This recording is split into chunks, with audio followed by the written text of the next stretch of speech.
welcome to another episode of Dashy Notes. Today we'll be talking about Mr. Collins. Yeah, that Mr. Collins.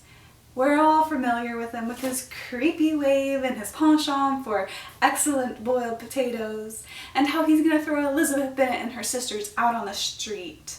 But why? Have you ever wondered, why is Mr. Collins going to inherit Longbourn? Nobody even likes this guy. Who's leaving the house to him? That is a great question, and we'll be answering it today for you on Dashy Notes. My name is Ellie Dashwood, and this is where we answer your modern day questions about classic literature.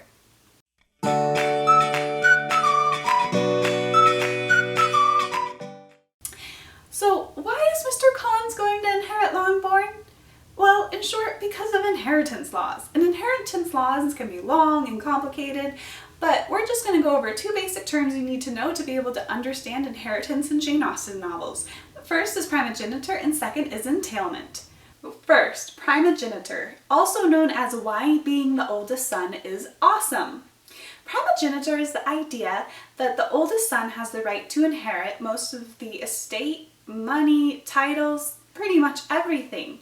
Which is great if you're the oldest son, not so great if you're any other member of the family. Now, who originally came up with this idea? Was it some firstborn son who really didn't like siblings? Well, maybe, but it really goes back to the mindset of Regency England, and for that case, hundreds of years of English history, where it was more about protecting the family name and legacy in the gentry than the individual family members. If you wanted to make sure that your name and wealth continued on, not just for your generation, but for all the generations to come, what would you do?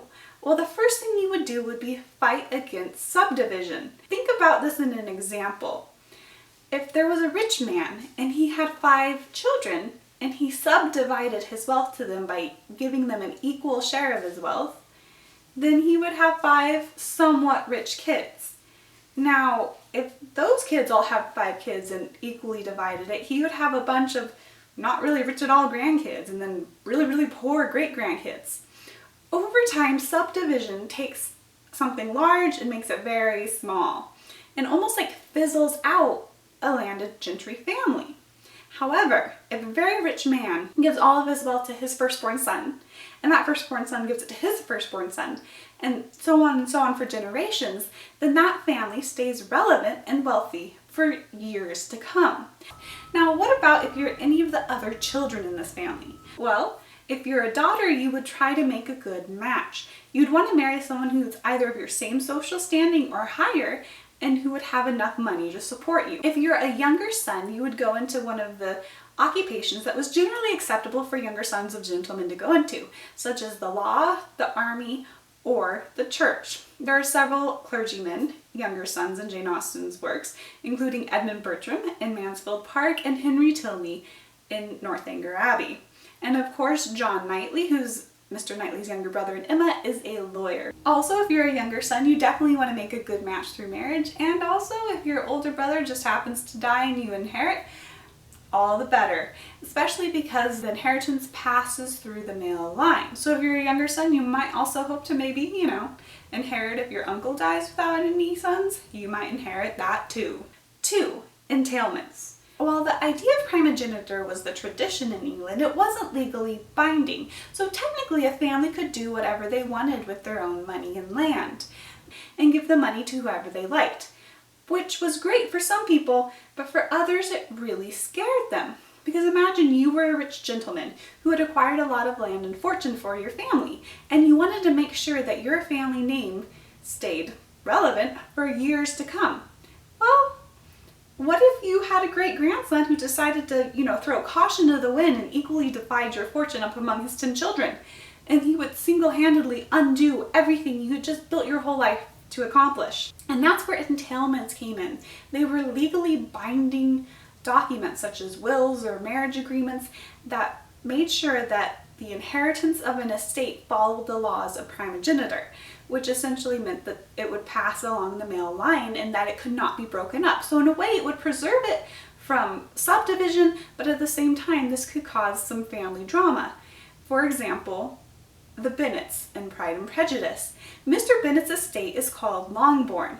Years ago, one of his great-great-great-grandfathers decided to put an entailment on that estate so that no one could break it up later and that it would have to pass through the male line, which is great and works fine until you get down to Elizabeth Bennet's day, because she doesn't have any brothers.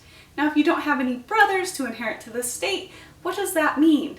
It means your next closest male relative is going to inherit the estate, which in their case is Mr. Collins. Now, if Lizzie had a brother to inherit the estate, she wouldn't really have to worry, because it would be kind of her brother's lifelong responsibility to provide for her sisters and herself. However, Mr. Collins can just throw them all out in the hedge grove after creepily trying to marry one of them and then failing epically at it. Not all estates in Pride and Prejudice are entailed, or in Jane Austen's other works. For example, Lady Catherine de Bourgh's daughter Anne is set to inherit her estate, and also in Emma, her and her sister will inherit Mr. Woodhouse's estate. In conclusion, why is Mr. Collins going to inherit Longbourn? Well, because of the legal entailment on Longbourn based on the principles of Primogenitor that makes him next in line, which is kind of great for him, kind of not great for anybody else, but at least he'll be enjoying excellent boiled potatoes there for years to come. My name is Ellie Dasher, and this has been another episode of Dashy Notes. I hope you've enjoyed watching this modern day question about classic literature be answered. Subscribe to my channel for more videos, and you can find this t-shirt that I'm wearing at dashyshop.com with the link below. Thank you so much again. I hope you have a great day.